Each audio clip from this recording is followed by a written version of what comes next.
I'm going to introduce our speakers, ladies and gentlemen, and then our format is we usually ask each speaker to make a opening statement limited to 4 minutes on the subject of sanctuary cities, and then we'll open it up to Q&A.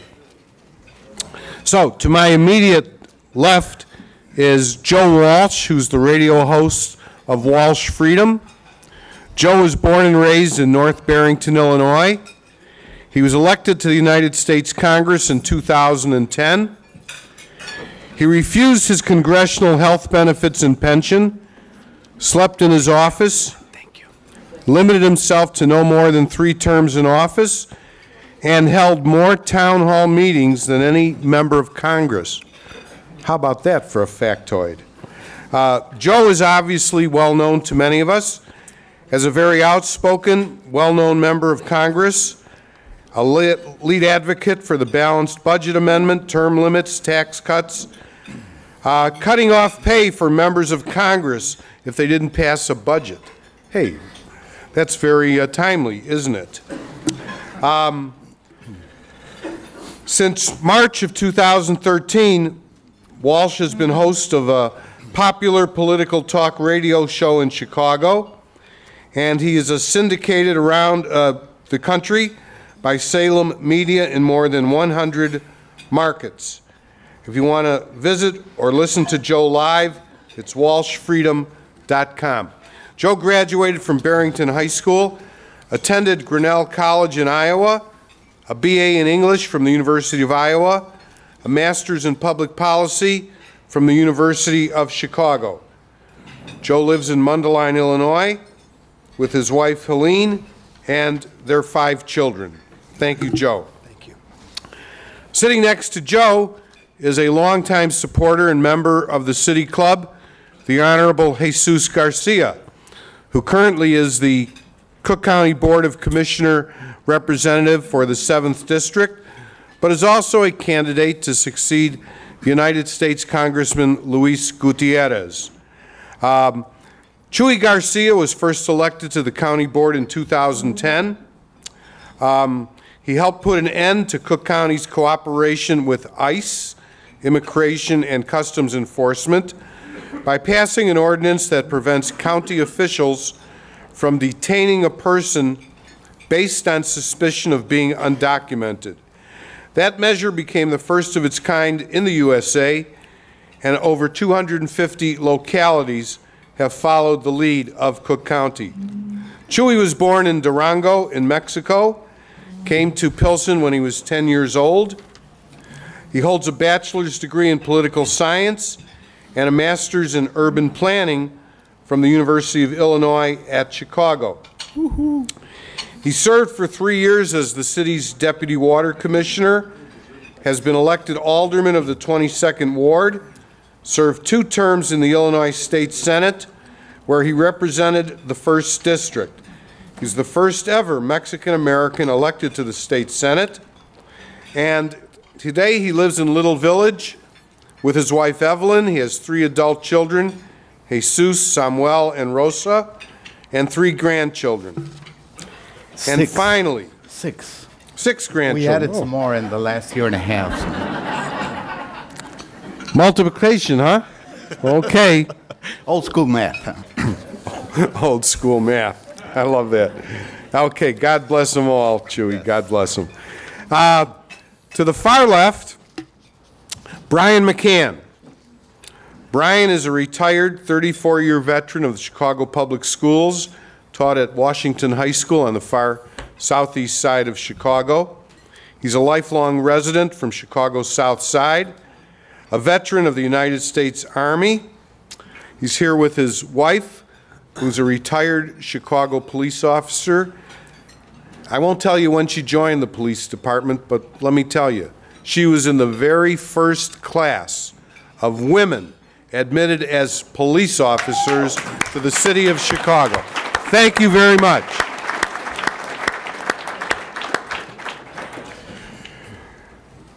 Brian has spent the last 4 years pursuing justice for his brother Denny and scores of citizen victims killed by illegal immigrants. He and 5 others established a group called Advocates for Victims of Illegal Alien Crime in 2017. He's the author of a book, Death in Chicago, a Sanctuary City. Thank you, gentlemen, for joining us today.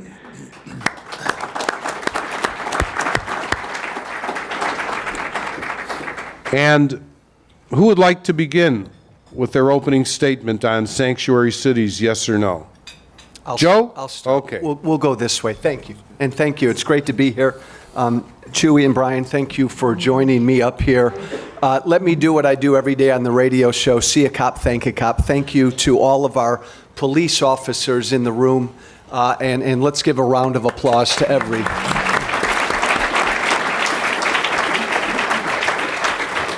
man and woman in blue who serves this country. For anybody who doesn't know, who still doesn't know, a year after the fact, how the hell Donald Trump became president, this is it. This issue. I believe this issue, more than anything else, put Trump in the White House. The fact that we have 11 million people in this country illegally.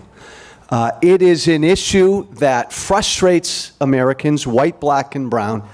It's an issue that angers Americans, white, black, and brown. And it's an issue a lot of Americans don't understand.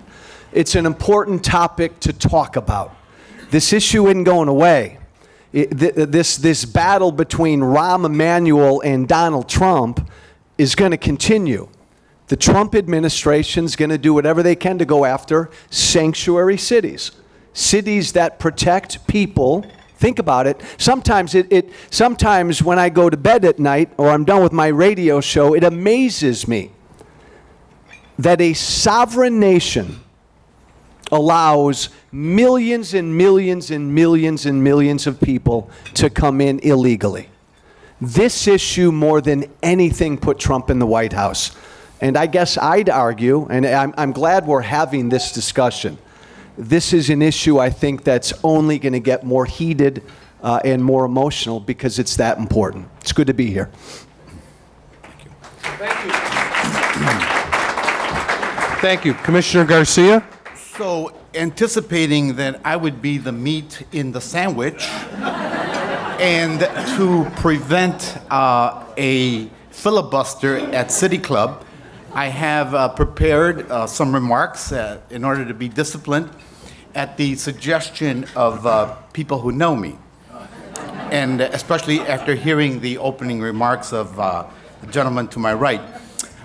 Thank you, City Club, for the opportunity to speak with you today about a very important topic, sanctuary or welcoming cities or localities. And of course, it's a pleasure to be here with Mr. Walsh, with Mr. McCann, to discuss this issue. And I know it's a very dear issue and one that has impacted especially Mr. McCann. And again, I reiterate my sympathy and my condolences on the passing of his brother in 2011. Immigrants are an essential part of a healthy economy and quality of life. Illinois has the 6th largest immigrant population, 500,000 who are undocumented. They make up 1/6 of the workforce. According to the Illinois Business and Immigration Council, the font just shrunk, undocumented immigrants in Illinois contribute nearly $500 million in state and federal taxes, an amount that would increase if they were granted full legal status. If they were deported, Illinois would lose over $25 billion yearly in economic activity. It's been shown that immigrants also promote the well-being of the U.S.-born population. High immigrant receiving counties see higher incomes and overall receive less public assistance.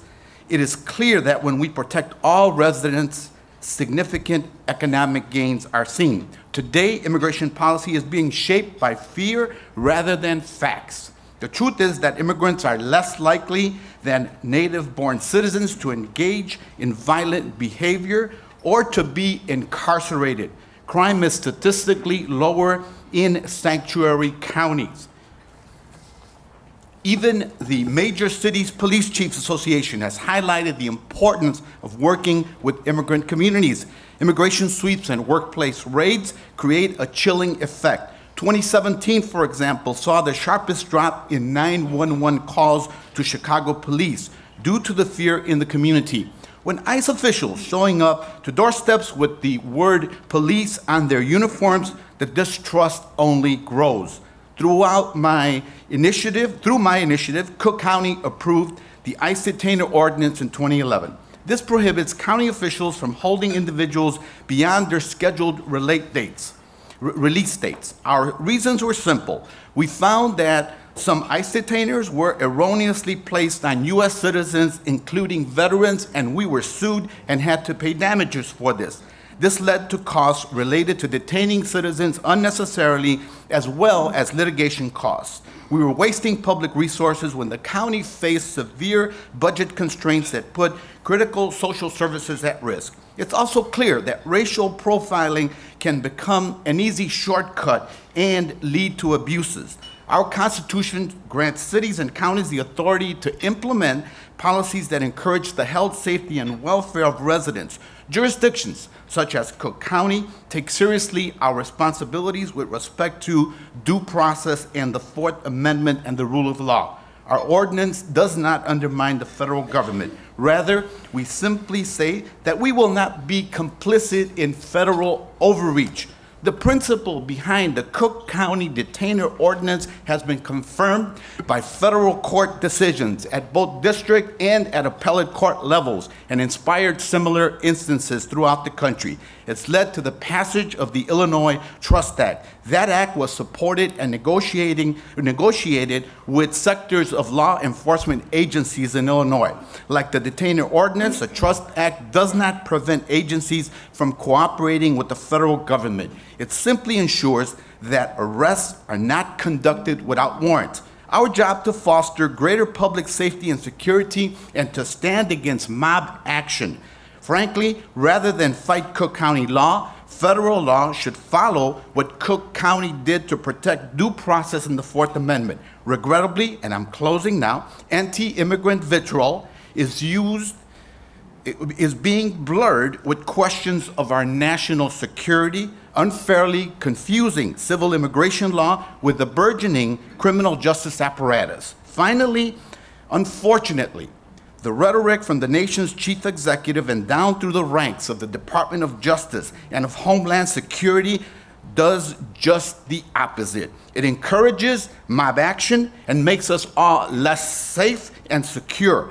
It is aimed at denying due process for all people on U.S. soil, and it denies them the full protections under the Constitution. That's why we need a mid-course correction now. Thank you. Thank you, Commissioner. Brian, you have the floor. Thank you, Ed. I want to thank the City Club for inviting me, and I want to thank my niece Courtney Elko, my wife Erin, and several friends that are here, and of course the attendees here, because this is a really important subject. I only got involved in this, as Ed mentions, because my brother was killed in 2011 in Logan Square by an illegal former felon who fled to Mexico the following November, due entirely to the ordinance that Commissioner Garcia just referenced. This has happened thousands of times all over the country. Behind me, we have 3 images. One is my brother's.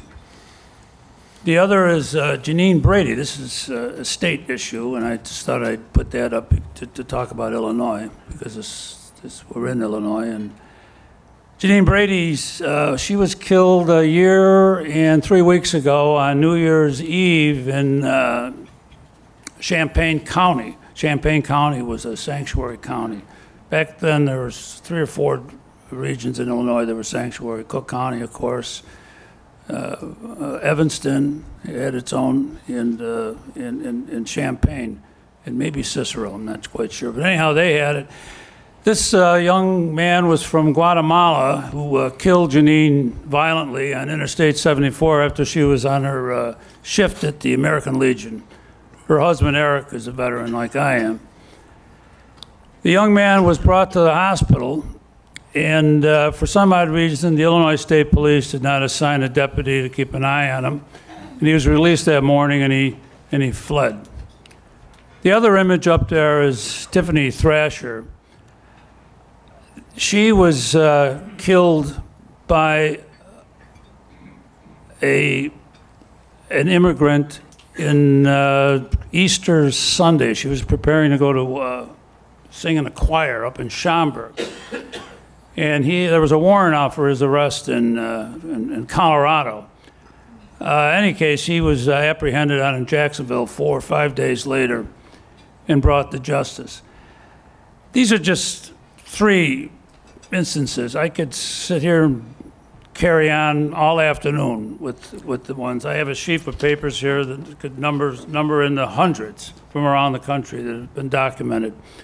But I'll only mention those 3. I should mention, though, just recently, over the weekend, many of you in here have probably taken that Greyhound bus between Milwaukee and Chicago. This character who was deported 2, 3, 4 times, depending on which newspaper you read, was brandishing a weapon on the bus and threatening to kill everybody. Fortunately, the Racine County Police came up with some way to stop him, and he's now, I think, in custody in Lake County. Lake County is a sanctuary county, so I hope they keep an eye on him. But last I heard, I guess he's still in custody, and there was no bond. There's so many. How about just 2 days ago in Sacramento? This guy that killed 2 cops, Davis Oliver. I met Mrs. Davis. You tend to meet a lot of other family members when you do this work. He's screaming and yelling in the courtroom after oral arguments that he'd kill cops all day long if he had the opportunity. This is real serious stuff. There's AVIAC, our organization, Advocates for Victims of Illegal Alien Crime. There's 6 of us that started it. We're all over the country, from New England down to Southern California. 2 of us lost siblings. The others lost adult children. These are real angry people, real angry people. We've been to D.C. 4 or 5 times. We were there in D.C. when we started AVIAC at the press club last June, and we were doing radio interviews as well that weekend. What we're trying to do with AVIAC is we're trying to impress upon Main Street that this is really serious. In our opinion, we think this is woefully underreported in the press. The violence that's committed by illegal aliens on American citizens. That's our main goal. We also do a fair amount of lobbying. We met with many senators. I don't know how good that's going to do if what's going on in D.C. right now, but we'll soon see. We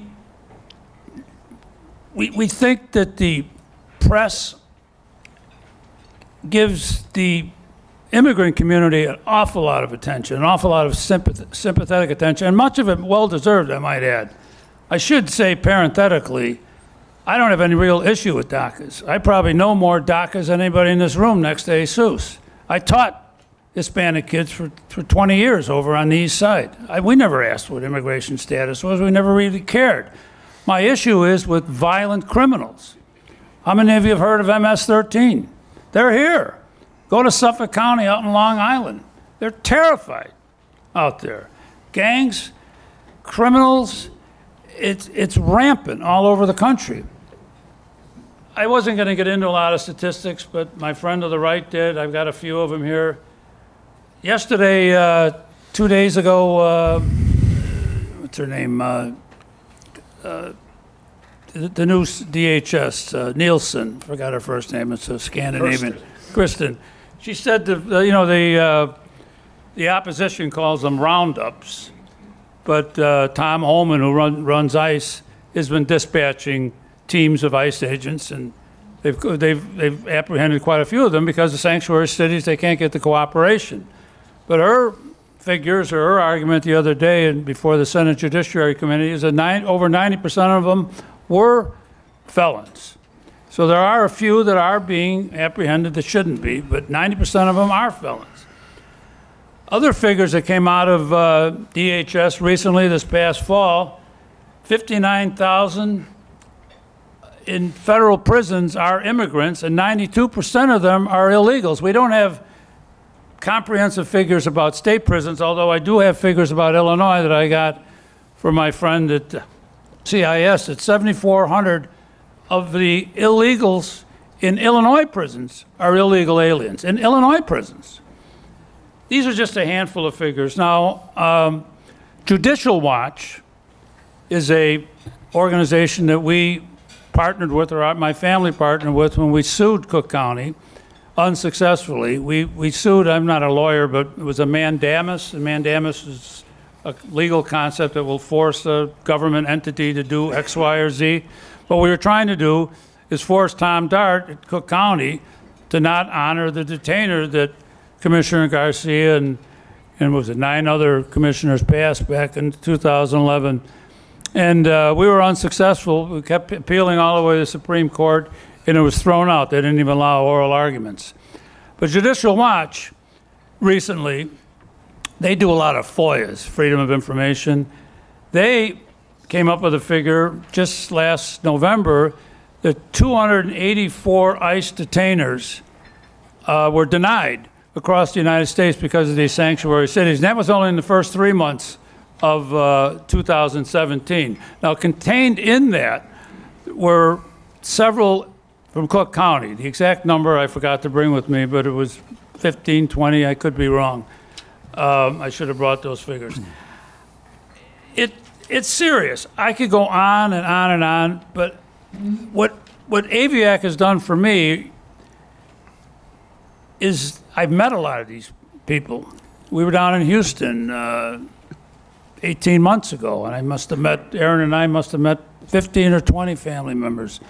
Another partner organization of ours, the Remembrance Project, had a group down there. Remembrance Project got started because there was a rash of Houston cops that were being killed by illegal aliens down in Houston. They started this Remembrance Project, and we went down to meet with several people, and it was in lunches like this. It was just heartbreaking.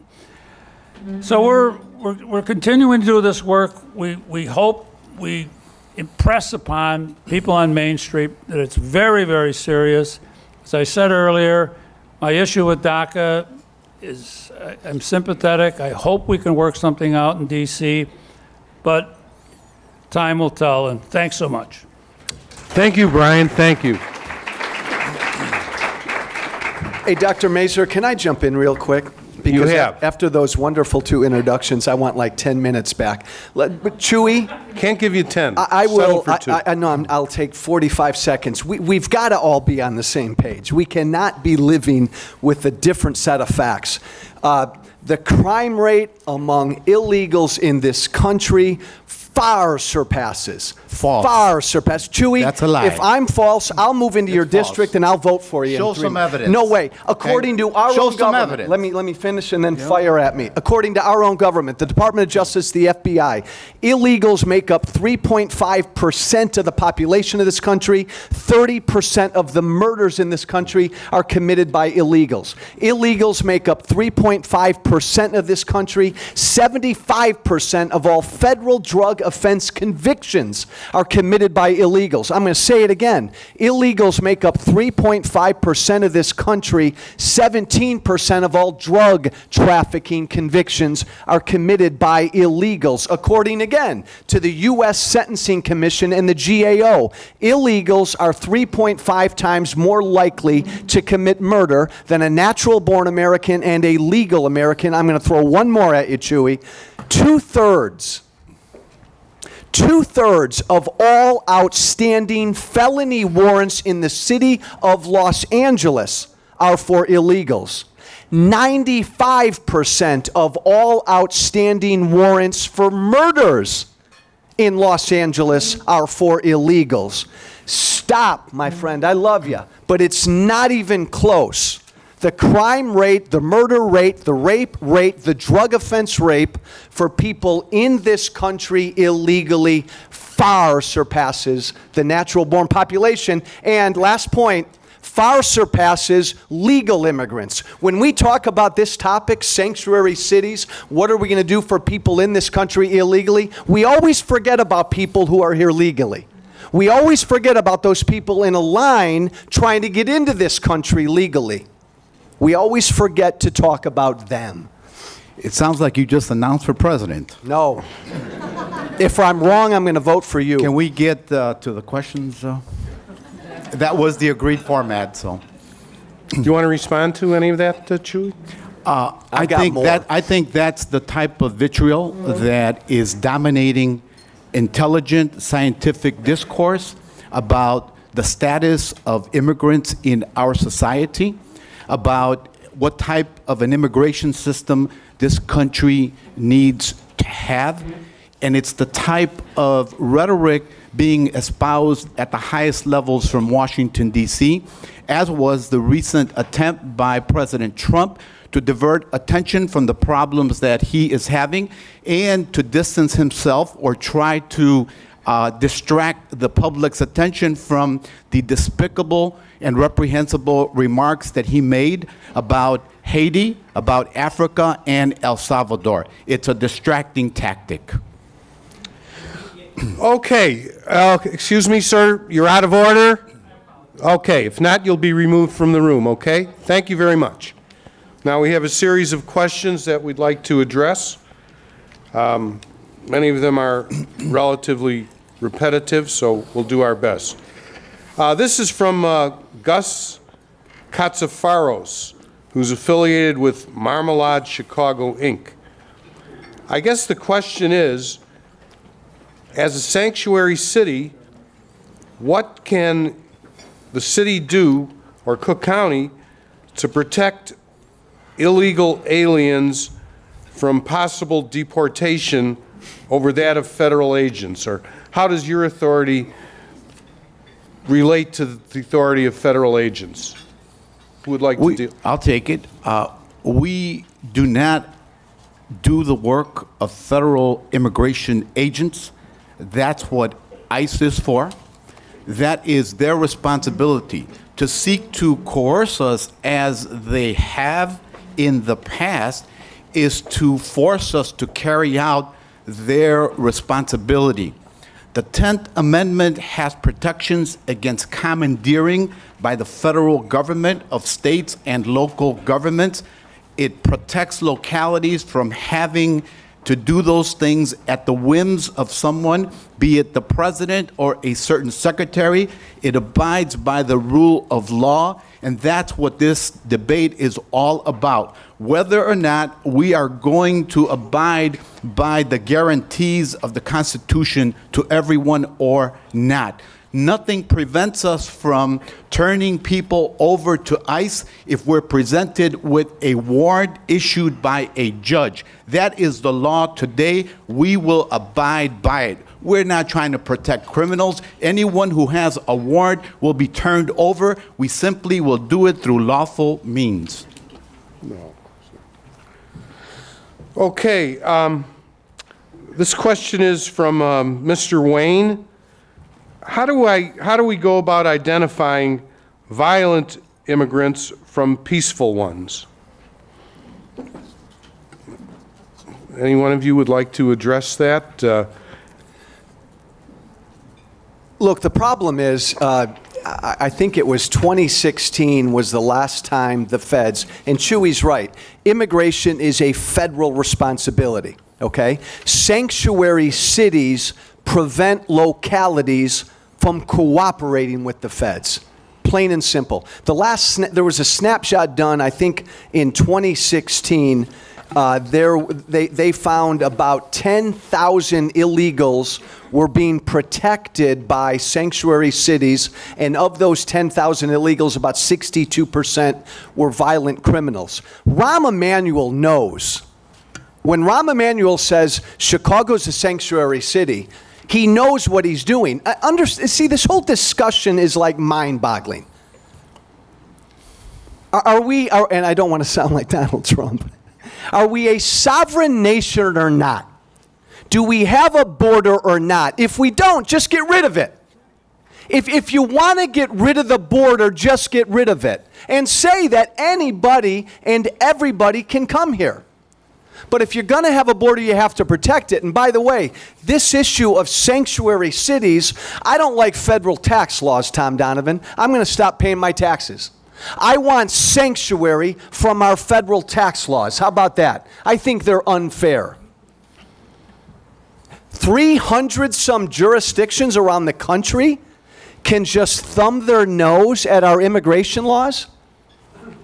That's where we're at in this country right now. And Trump is right, by the way, to have his Justice Department take the money away from Chicago.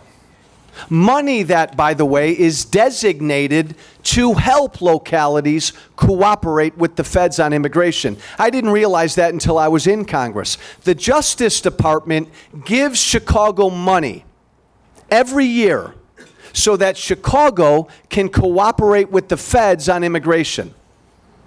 Chicago's a sanctuary city. They don't cooperate with the feds. So why are they getting that money? They shouldn't.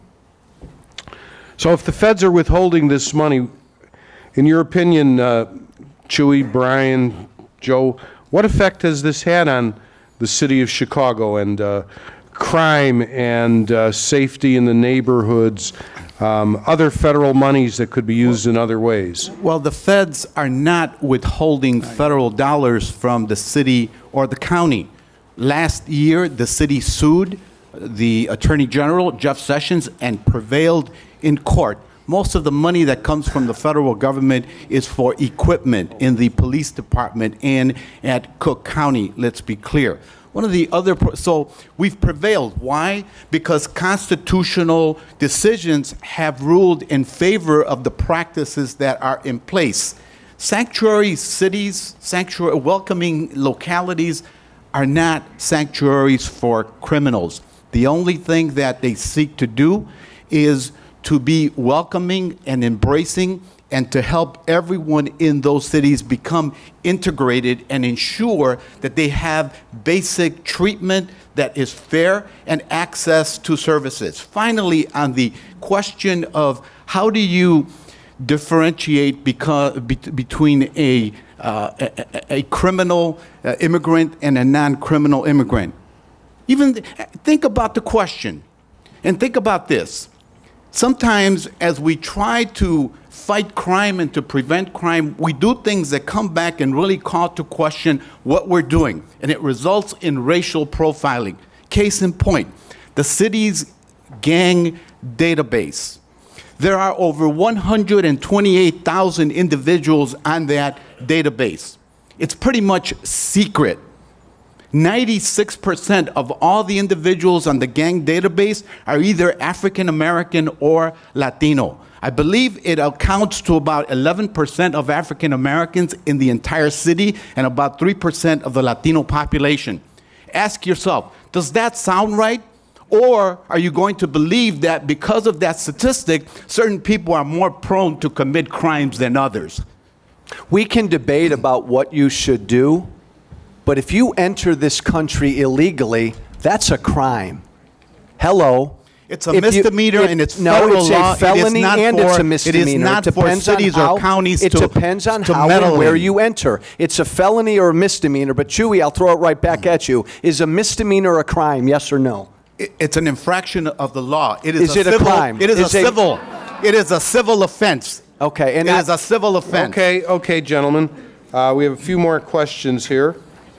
We have several people who want to know if the concept of sanctuary cities is part of a long-term democratic, capital D, plan to control Latino votes for generations to come. Boy, that's a softball. Can I try that one? Take that one, Brian. Sure, Brian. I know a little bit about Chicago history. Chicago's got a long history of ethnic politics. We don't have to get too deep in the weeds there, but there's no question about it. Our friend Ram pivoted to the Hispanic community. It's as plain as day. He's had problems with the African American community because of the Laquan McDonald deal and others. And the Hispanic community is ripe for the taking in his mind. The problem with the Hispanic community is illegal voting. We got illegal aliens, we've got illegal aliens voting. A former alderman's father was downstate in prison for several years. I don't know, they locked him up about 10 years ago for running a phony ID ring in Pilsen. There's probably more. I know they're all over California. My sources out there tell me that all the time. Fraud in the voting booth is rampant in this country. Rahm needs the Hispanic vote, and it's as plain as day. And Rahm, by the way, managed to move his formidable opponent to Congress, or soon to be. I won't mention any names. I resent, first of all, your simplistic characterization of Latinos and immigrants as being so gullible to be related to one action, the defense of protecting people's civil rights by the city administration or the county, as if that were going to determine an entire community's political instincts or what they're going to do electorally.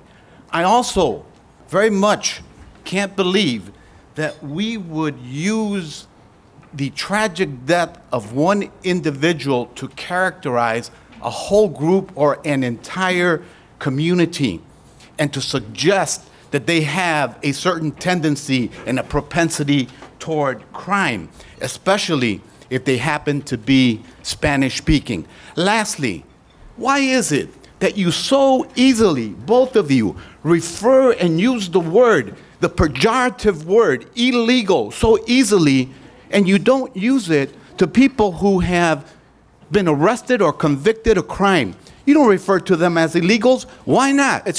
Why not? It's a good question, Chuy. You know why I refer to people in this country illegally as illegals?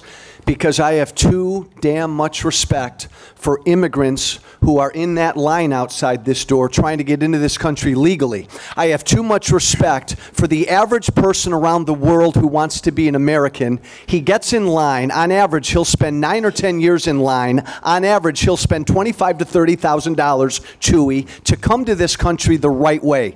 To me, that's an immigrant. I don't care where you come from. I don't care what color you are. Look, Chuy, it's not racist for me to say Chicago has a violence program, a violence problem. Almost all the violence in Chicago is black on black. That's a fact. It's not racist to say that. When I tell you that according to our own government, illegals that make up 3% of the population commit 30% of the murders in this country, that's not vitriol. That's a government statistic. It's a false statistic. It's a false statistic, and I would offer proof of it. Okay, I don't have it on me, but I will refute your statement. If I'm wrong, I will come to your district and vote for you. I will move to your district and vote for you. We don't need your vote. Joel. Hey, Chuy, the way that district looks, you don't. Okay, we have time for just one or two more questions, gentlemen. One more, thank you. This is from City Club member Mark Weiermuller. Do you have any thoughts on allowing some dreamers green cards, but who could never be citizens or allowed to vote? Go ahead, guys. Brian, you want I took a look at a summary of the Goodlatte bill. Goodlatte's the chairman of the House Judiciary Committee. And I think what's contained in that bill, which was released about 2 weeks ago, is that they would give the dreamers a 3-year extension of some kind, but it wouldn't be amnesty necessarily. I'm somewhat okay with that. It's going to take a while to figure this out. So, And my only response to all of the dreamers and DACA and everything else is, I don't want to have a discussion until we secure the border, period. Secure the border, period. And then talk about all of these other legitimate issues.